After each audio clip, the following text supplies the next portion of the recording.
First আমরা শুনেছি বারবার যে ইন্স্যুরেন্স সেক্টরের প্রবলেম হচ্ছে ট্রাস্ট। ট্রাস্ট আমরা কিভাবে গেইন করতে পারি? ট্রাস্ট কিন্তু নাম্বার দিয়ে হয় না। যদি এটাই হতো তাহলে ব্যাংকের থেকে বেশি আস্থা কিন্তু ইন্স্যুরেন্স সেক্টরের উপরে থাকার কথা। 2009 সাল থেকে এখন পর্যন্ত আনকাউন্টেবল ব্যাংকের স্ক্যান্ডাল আমরা শুনেছি। এক একটা ব্যাংকের স্ক্যান্ডাল কিন্তু পুরো ইন্স্যুরেন্স সেক্টরের প্রিমিয়াম আয়ের থেকেও বেশি। কিন্তু পার্সপেক্টিভ and narrative যেটা বিল্ড করা হয় around banking sector is that banks are very good, they're fantastic.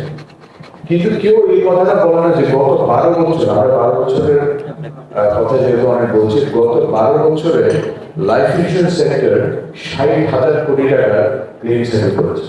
Over 60,000 crore টাকা ক্লেম আমরা লাইফ ইন্স্যুরেন্স সেক্টর থেকে সেটেল করেছে।